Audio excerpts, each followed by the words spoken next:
Assalamualaikum warahmatullahi wabarakatuh. Teman-teman, saya ini bukan pengusaha minyak. Saya tidak pernah menjual minyak ke Pertamina. Usaha saya adalah logistik, yaitu pergudangan dan transportasi. Kesempatan untuk menyampaikan langsung, maka diminta dibacakan. Ya. Kenapa nggak dikasih izin, Pak? Ya kita tidak tahu. Ini dari kemarin. Sebelum-sebelumnya nggak ada masalah.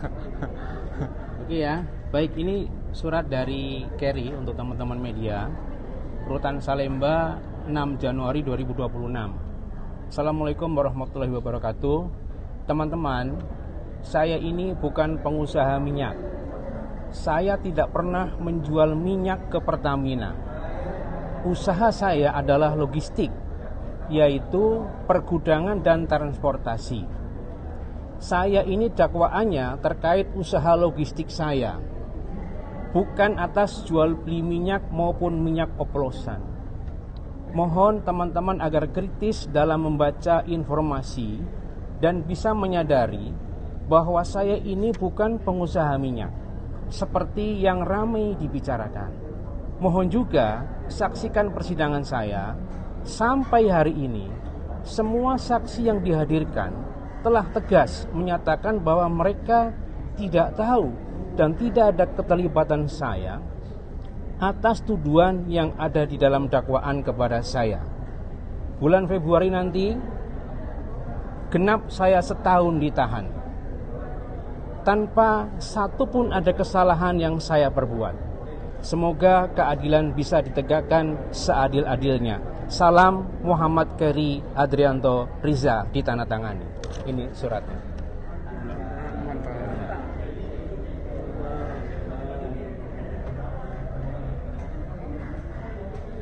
Ya? Oke.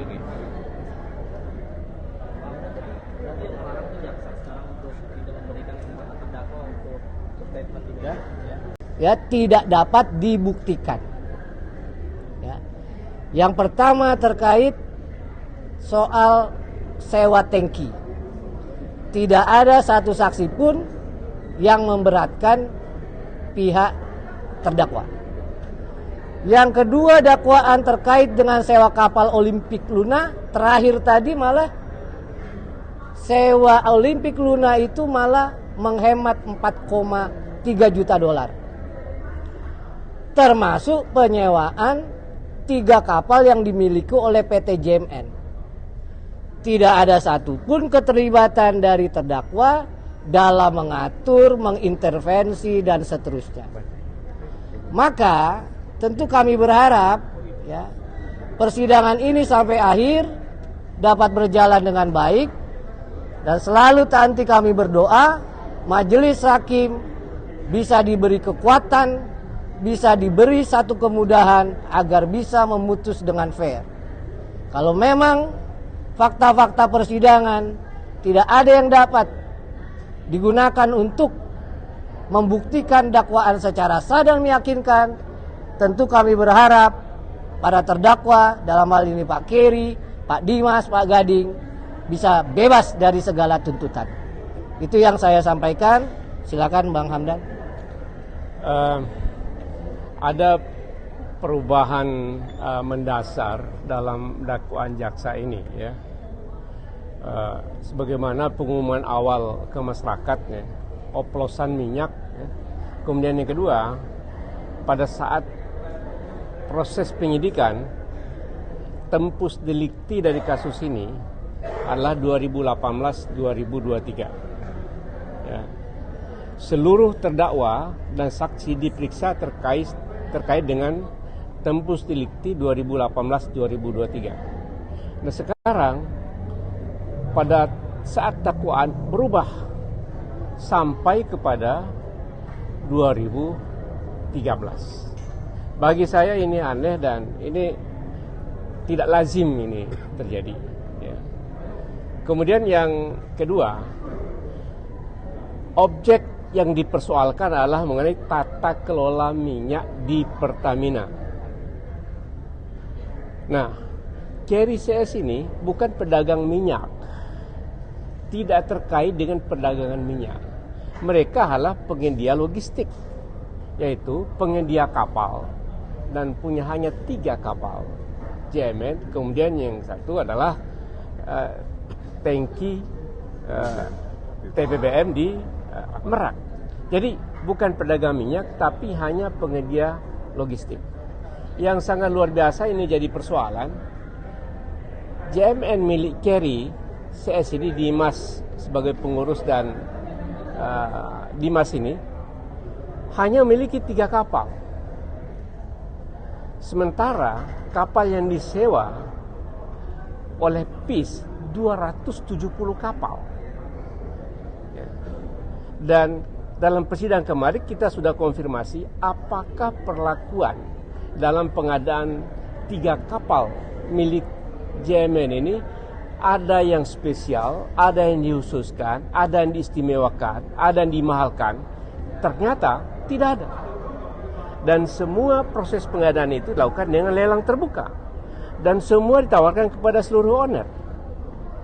Jadi pertanyaan kami, ini masalahnya di mana? Jadi itulah yang jadi masalah pokok, ya. Masalah pokok sampai sekarang saya tidak menemukan masalah mengenai pengadaan proforma yang dituduhkan oleh jaksa.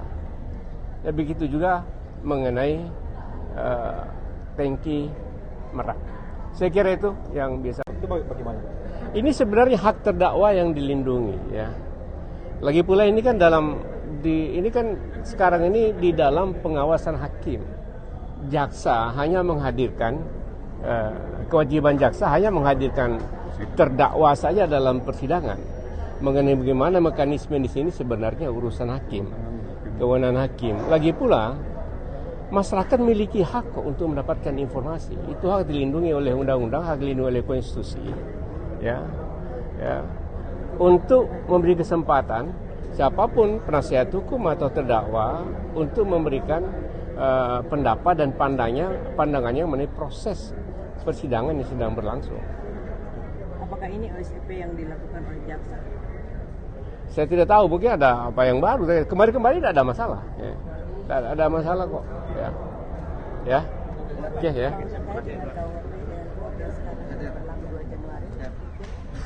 Ya namanya orang marketing, nggak ada apa saya sebutkan saya bisa dari orang marketing.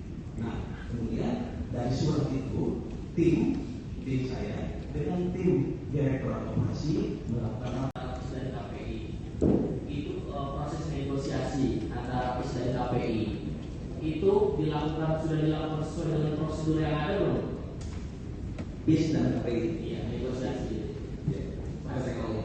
Ada sekolahnya Pak ya, semuanya Pak ya. Kemudian nih Pak terkait dengan yang bertanggung jawab Pak dalam melakukan proses pengadaan angkutan ekstrakos itu siapa Pak? Bagian mana Pak? Pengadaan ekstrakos pengangkutan Pak. Pengadaan kapal. Iya, Sewanya. iya. Kalau pengadaan kapal sewa, Iya. saya sampaikan adalah di direktorat operasi dan direktorat SDM dan penunjang bisnis. Oke Pak. Kemudian Pak, Bapak mengetahui nggak Pak, pernah nggak dalam hal ini Pak Yogi memberikan instruksi kepada direktur? Bisa bernegosiasi untuk bisa melakukan sounding tim dengan timnya KPI. Oke, di sini kan kita menyebut ada tipe sewa, kita dari sewa kapal 31. Ini atas dasar apa sebenarnya? Bahwa kenapa disebut ini sebetulnya tindak lanjut dari surat saya tadi yang tanggal 21 yang menyatakan bisa